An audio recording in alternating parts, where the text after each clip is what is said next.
All right, everyone, we start off today talking about some polling. Of course, the New York Times Siena poll coming out the other day, and it is a disaster for the Biden administration. It also comports to the only previous poll that looked at battleground states. And for some reason, they also polled Trump v. Harris, and he matches up well against her, but it's like, if Joe Biden died tomorrow, Kamala Harris probably would be forced to stand down by the Democratic Party. I don't think that they want her to be the nominee. I think they prefer Joe Biden. I think that more Americans would as well. It's pretty bad when the dude that's technically responsible for melting down the economy and causing several wars to pop off through inept foreign policy and who has completely ignored the border is actually a little bit more popular than his puppet-like subjugate. Kamala Harris just doesn't have the personality. At least Joe has conned some people into thinking he's the kindly, befuddled old grandpa, instead of basically being a lifelong war hawk. Anyway, link in the description of this video. And this is just to one of my statuses, actually, because, the meltdown is literally visceral. I'm going to take you through the polling first, though. And you can go to RCP, and if you go to the polls tab, you can see basically everything. They're the best aggregate generally. It's better than Nate Silver's shit, etc. It's more accurate because there's no bias involved. RCP is an aggregator of aggregators, effectively. Georgia, Trump v. Biden, Trump at +6. Pennsylvania, Trump v. Biden, Trump at +4. Yes, he's, according to this poll, ahead in Pennsylvania. Michigan, +5. Nevada, +11. Arizona, +5. The only state, battleground state in which he's behind is Wisconsin by 2. And he would have lost Michigan to Harris by 2 for some odd unknown reason. I don't know exactly why Biden would suffer more of a deficit in Michigan. Must have something to do with infrastructure. Now, I do not believe any singular poll that's ever released, because I'm not stupid. A singular poll can have a considerable deviation from the actual result, and we do need more battleground polling. We'll start to get that probably around the time that Trump clinches nomination, because right now, of course, while he's going to be nominated, you still have to pretend that you don't understand that before the fact. You have to pretend that there's still effectively a GOP and Dem primary. The Dem primary boils down to, will Biden stand down or croak? And the GOP primary boils down to whether Trump croaks or there's a brokered convention, effectively. None of these outcomes are likely. 95% chance is that it will be a rematch of Biden v. Trump, which is what a lot of Democrats fear, and actually they're not wrong. A lot of people are hoping that Biden is the nominee because he's so uniquely weak, because he has so much baggage. Yeah, you've got the incumbency. The problem is it's a shitty incumbency. It's the whole point. Now, the meltdown related to this is hilarious. Again, link in the description. Max Nordau the other day was melting down over this, claiming that the New York Times is running interference for Donald Trump by pushing out fake polls to make him be the nominee. That's very interesting, Max. So the hundreds and hundreds and hundreds, possibly thousands, of shit talk articles that the New York Times has run about Donald Trump, 10 times more than they even discuss Ron DeSantis one way or the other. That's a foil, because DeSantis can win, they fear him, and actually they want Trump to be the nominee.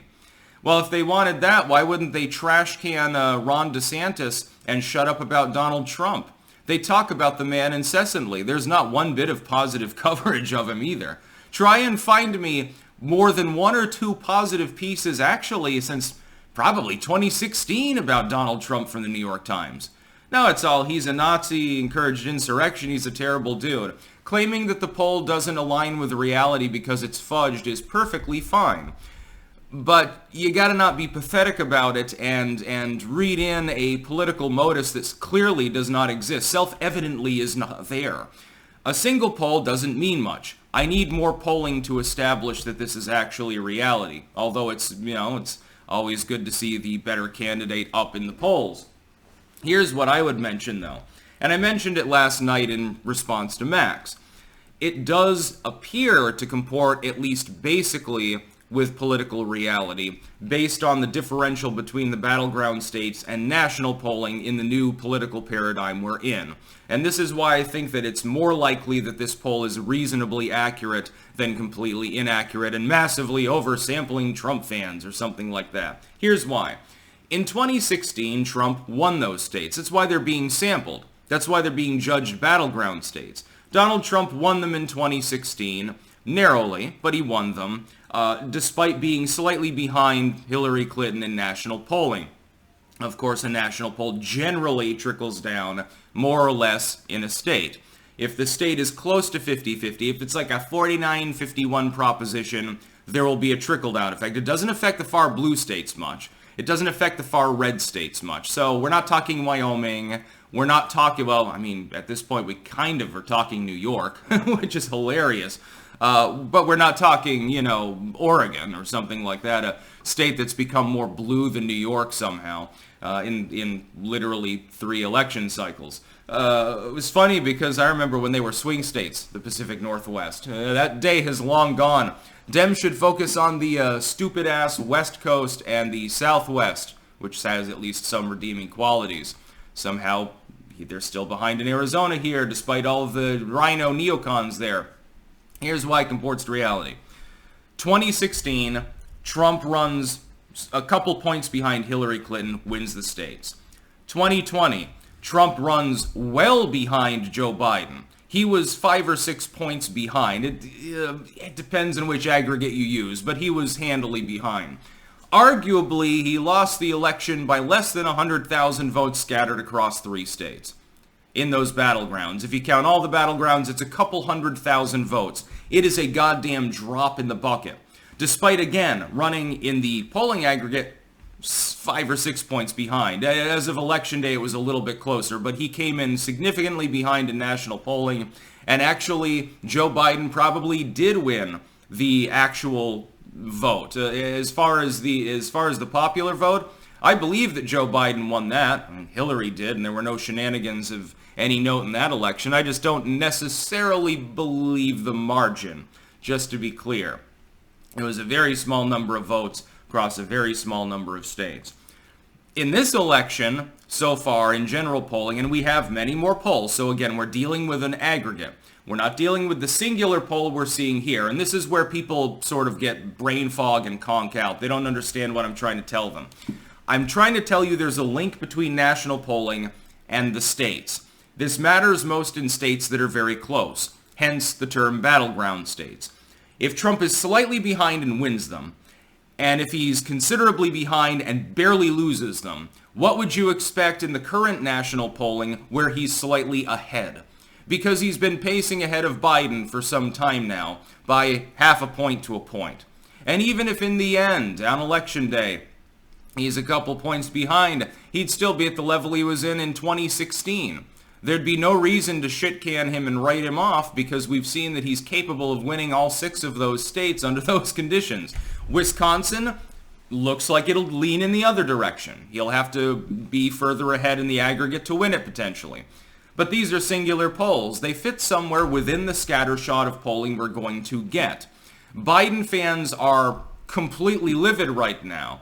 I mean, Biden fans are castigating the New York Times. Oh my God, how dare you release the results of a poll that tells us that we're wrong, and shit like that. DeSantis fans are much more angry, though. I'm beginning to wonder if some of these people don't have ulterior motives. You seem to be awfully spicy about the possibility that Donald Trump actually could win the general election. Could that be because the only pitching point of your candidate is, hey, he's basically Trump but capable of winning? First, you have to win the primary, though, dude. I hate to tell you this, Ron DeSantis has plenty of redeeming qualities. Unlike the DeSantis fans, I don't claim that his influencers are paid off, which seems to be a common suggestion now. It seems to be a sort of a Hail Mary cope more than anything else. I'm not paid to put out my messages. Nobody pays me shit other than I've got a fucking biltong salesman pays me. A dude who owns a robot museum, a robot toy museum pays me. Some of you pay me. I'm not paid by a PAC. I'm not paid by the Trump campaign. I simply support him. He saved me a lot of money. on my taxes. He didn't start any new wars. He did a good job. He walked the walk, and I can expect he'll try to do the same in a second term. Here's the thing. You're not going to get a DeSantis nomination. It's not going to happen. He is too far down. They're talking about the other day, well, here's an epic game-changing win. Yeah, the governor of Iowa decided to endorse Ron DeSantis. I have a feeling she's going to regret that. I don't think that moves the metric much at all because it was completely and utterly predictable. Donald Trump came out and insulted her on multiple occasions. No. She decided not to endorse him?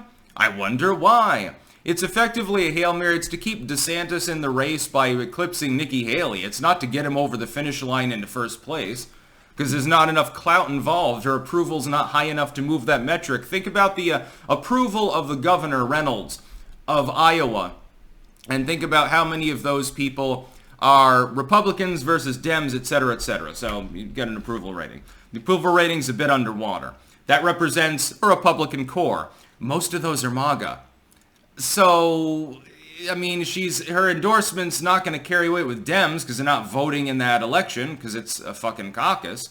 So what metric does this change? Who the fuck cares? I mean, I'm just looking at the cope. I'm looking at the utter meltdown by Democrats and by DeSantis fans. I'm seeing Nikki Haley is silent about this. She doesn't give a shit, effectively, which is interesting. There's a little bit of a maturity aspect, I think, in her mind as far as her campaign pitch. Well, I'm not the one whose fans constantly bitch about polls. But the poll is here. The poll is useful. It's just I wish we were part of an expansive aggregate. I want like 5 or 6 polls over the same polling period. Then you can get a much more close-in shot. Then instead of a shotgun, you are using a rifle. And it's more likely that you're going to hit that target at a significant distance because, of course, we're quite a ways out with regards to the general election still. Donald Trump, though, by all accounts, based on all available evidence, is considerably ahead of where he was in 2016 when he won the election. This is not 2020, it's 2016 redux, and he's been given an additional advantage because his opponent is weaker than Hillary Clinton and has so much baggage. That's the long and short of it. That's about all. Peace out.